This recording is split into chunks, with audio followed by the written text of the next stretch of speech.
Hello and welcome to a Fireside Chat with Dr. Childress. Today, in today's Fireside Chat, I want to talk about the 12 associated clinical signs.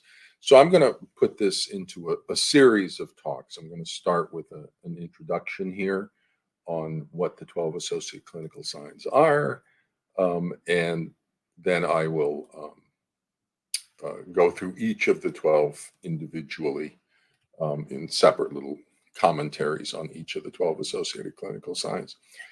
So, to start with, the 12 associated clinical signs of the pathology in the family courts are listed on page 3 of the Diagnostic Checklist for Pathogenic Parenting. Now, I recommend or I identify 3 primary symptoms that are always present when the pathology is present. And so those are the diagnostic indicators. If those are present, we're looking at the pathology, and that's what the diagnostic indicator is designed to do, is to identify those 3 symptoms. In addition, though, there are symptoms that are often present, associated clinical signs, that can be used to both identify the pathology in like a screening kind of situation, or can offer diagnostic support when the 3 diagnostic indicators are present. And the way I kind of think about this relative to diagnosing the pathology is that we're looking at a particular thing, a pathology.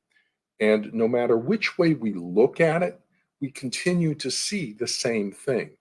So if I flip it over and look from a personality disorders perspective, I see the narcissistic borderline dark personality. If I shift it around and look at a different perspective, I'll see like family systems, I'll see the cross-generational coalition in triangulation. If I flip it, I'll see the persecutory delusion. And so no matter which way I turn it, I continue to see the pathology. What the associated clinical signs are, so the 3 diagnostic indicators. Number 1 is the factitious attachment pathology, false bonding or a suppression of attachment bonding towards a normal range parent, and that doesn't happen. The attachment system is a goal-corrected motivational system. It's always seeking to maintain or establish an attachment bond to the parent. And so, but here we have a child who's seeking to sever the attachment bond from a normal range parent. And so that's not a normal attachment system. So diagnostic indicator 1 is your factitious attachment pathology being imposed on the child.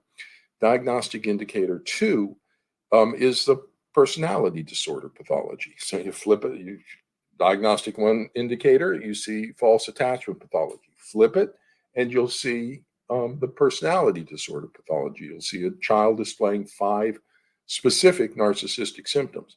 Now, I could have just said the child will display narcissistic personality symptoms, but that's too vague. For diagnosis, we need a really clear criteria. So I identified the 5 specific narcissistic symptoms that we'll see. One of the reasons I chose 5 is because that's the cutoff in the DSM for personality disorder. And children don't have personality disorders. So again, we're looking at a false personality disorder. But where does a child acquire narcissistic personality symptoms? Is it they got a person? No.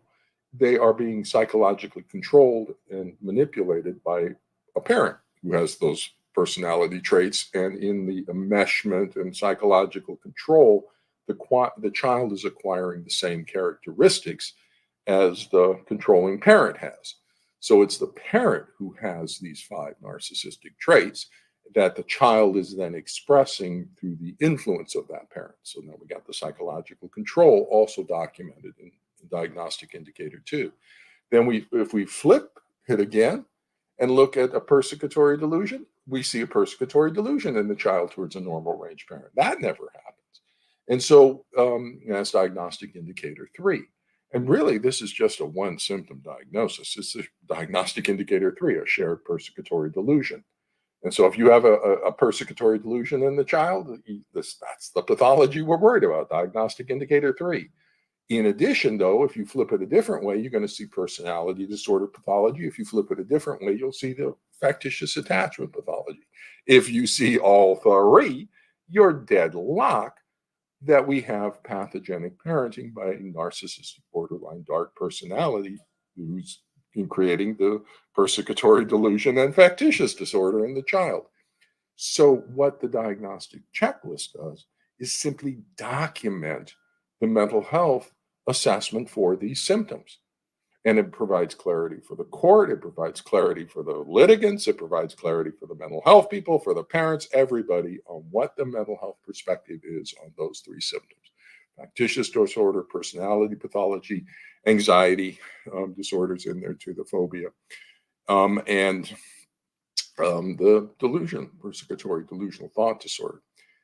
In addition, though, on page 3 are the 12 associated clinical signs. And what that is so if we're flipping around the pathology, looking at personality disorder, cross-generational coalition, factitious disorder, as we're seeing the same thing from multiple perspectives. What the 12 associated clinical signs are is it's like looking inside. It's like flipping it and you're looking at and you see these symptom patterns, these symptom features. Well, holy cow, none of the 12 ACS show up in anything else. They are evidence of this pathology. They're produced by this pathology, and there's a reason why each one of them shows up, and that's what I'll be talking about today, is where each one is grounded in the pathology, which is why no matter which way we flip it, we kind of see the same thing. And when we flip it this way, we see because they're part of a symptom pattern. They emerge from the same symptom pattern. And once you recognize the pattern, it's just easy. It just shows up because it shows up everywhere is the pattern. Trauma pathology is pattern. It replicates pattern. And so the 12 associated clinical signs, I think, are pretty fantastic. And they are really good at identifying the pathology, if there's any doubt, or in screenings kinds of things, or all sorts of places. So what are they? The first one is the use of the word forced by anybody. Now that in the data and the research, I'll talk about that in a second. The research indicates from Greenham, Childress, and Dorsey-Pruder's custody resolution method data, found ACS1 in 85% of the families in the family courts. So that's a high prevalence of the use of the word forced. And there's a reason for it, and I'll talk about that in another little segment. The ACS2 is empowering the child to reject the other parent. That's in 100% of families, 46 families in the family courts that we took a look at. It was found in all 46 families. The exclusion demand, excluding the targeted parent from sports activities, graduation ceremonies, milestone events. That was found in 63% of court-involved families. Parental replacement, that's either calling the parent by their first name, so you disown the parent, calling them Bob or Mary instead of mom or dad, or you start calling the step parent, the new step parent of the pathological parent, as mom or dad. So you've replaced the parent, and that's in 54% of the families that are in Dorsey's data pool. Then ACS5 is the unforgivable event. 96% of families, we see this pretty much, that there's some event that occurred that the child says or uses to justify all current and future rejection of the parent is some past event. The use of the word liar or fake relative to the targeted parent. Oh, they're a liar, they're acting so fake. It's found in 87% of families. There are certain identified themes that are offered for the rejection. And one of those themes is 100% of the families showed those types of themes for the rejection. And then ACS 8 is the unwarranted use of the word abuse. Now, all abuse allegations should be fully investigated, but borderline personalities tend to exaggerate. Every inconvenience is abusive. And so it's that inflammatory use of language and inflammatory allegations that's a concern. And that was in 89% of the families, is this inflammatory language. Excessive texting, phone calls, or emails when the child's with the targeted parent. 30% of families showed that symptom in the data. Role reversal use of the child. It's not me, it's the child who wants to, go to private school. It's not me, it's the child who wants to take dance lessons rather than soccer. It's not me, it's the child who is rejecting the other parent. I encourage the child to be with the other parent, but it's the child who's doing it on rejecting. That's a role reversal, putting the child out in front for adult level decisions. It's the child, not me. Denies responsibility. That's 96% of the families. So pretty much all the families show this. It's not me, it's the child who's doing this stuff. Parental abdication of responsibility. And then ACS 11 deserves to be rejected. 100% of the families. That's your narcissistic symptom. That's, yeah, of course I hit her. She deserved it. My dinner was cold. They deserve the cruelty. They deserve the abuse. And so that's in 100% of these families. And then ACS 12, disregard of court orders. Again, 93% of families. That's a narcissistic personality at a borderline who can't structure themselves within rules and limitations. They just don't like those rules and limitations. So the where those numbers come from, the percentages of where they showed up, is from a study by Greenham, Childress, and Pruder. It's up on ResearchGate right now.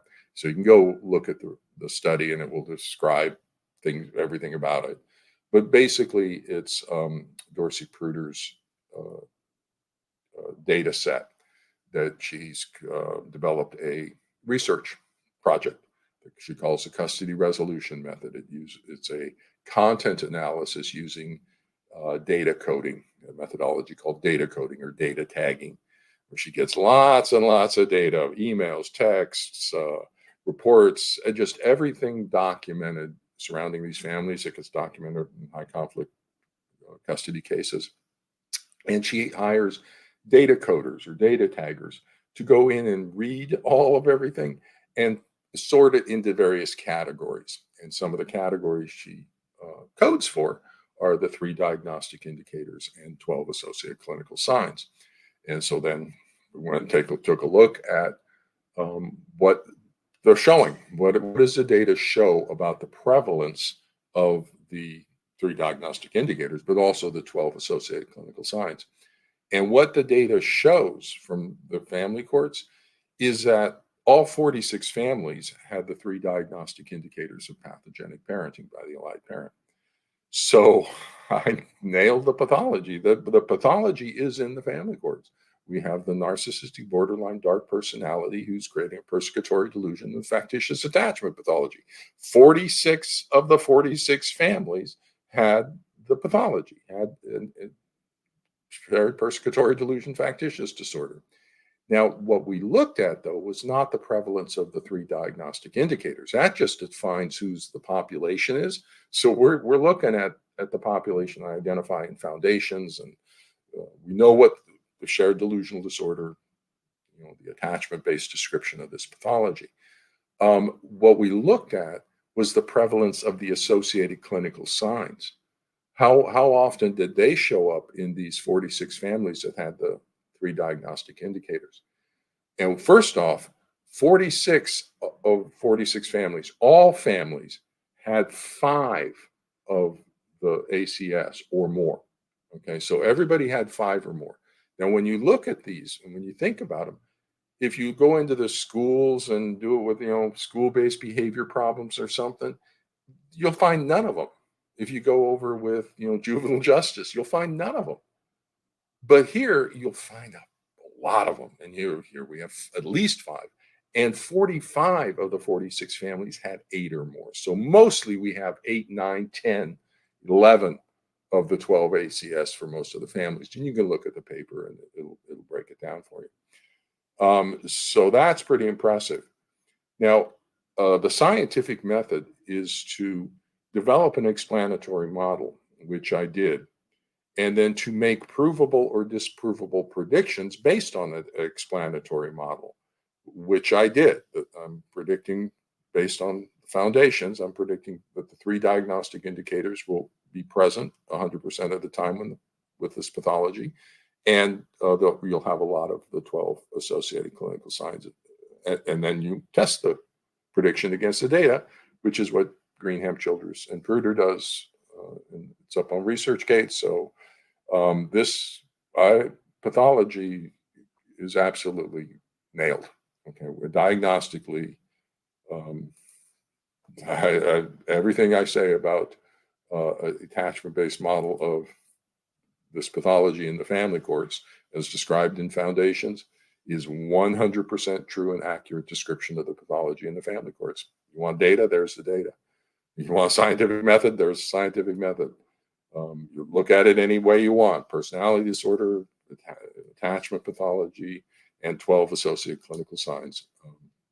And it all says the same thing.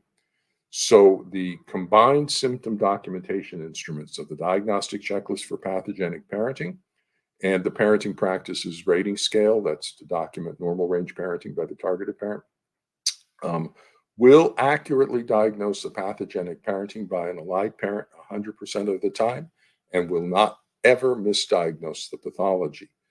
And so I think this protocol, the assessment protocol of the Diagnostic Checklist for Pathogenic Parenting and the Parenting Practices Rating Scale for the targeted parent should be routinely conducted in all cases. All cases of court-involved custody conflict, just routinely collect the symptom information, because the patterns that show up on these 2 instruments will accurately diagnose the pathology 100% of the time and never misdiagnose it. And then in addition to the 3 diagnostic indicators, I would say the presence of 5 or more of the 12 ACS provides additional support, strong support for the diagnosis based on the presence of the 3 diagnostic indicators. Now, personally, I think you're going to find, because this is based on the data, this cutoff of 5 or this finding of 5 symptoms is based on just the data. If you actually start collecting clinical interviews, I think those numbers are going to go up. I think the percentages will go up as well from direct clinical interviews rather than just paper records and stuff. And I suspect, I don't think you're going to worry about a cutoff. I think you're going to see a lot of these will show up when the pathology is present. But I would say, personally, if you're looking at 4 or more, you're looking at the pathology one way or the other, because you can look at it on the outside as well. You can look at the persecutory delusion, you can look at the factitious pathology, you can look at the splitting and the personality pathology, you can look at the family system stuff, or you can open it up and look right inside and you'll see 8, 10 of these ACS in here. It's pretty much a diagnostic lock, the Diagnostic Checklist for Pathogenic Parenting. And so diagnosis is a pattern match of symptoms to diagnostic criteria. So I recommend routinely that everyone begin by documenting the presence or absence of the symptoms on the following symptom documentation instruments: Diagnostic Checklist for Pathogenic Parenting and the Parenting Practices Rating Scale. And yeah, they should just be routinely collected with this pathology so that we get clarity on what everybody's talking about. And so with that, I'm going to wrap up my introduction to the 12 associated clinical signs and now move over to my commentary on each one of them. And this is not I won't be making a full discussion of each of the 12 associated clinical signs, just providing a little bit of additional commentary around the origins of them and what to look for, because they're nested within the entire pathology. So we can spend a lot more time talking about where they come from, how they come from, what they show, and that sort of thing. But follow me over and we'll start talking about the 12 associated clinical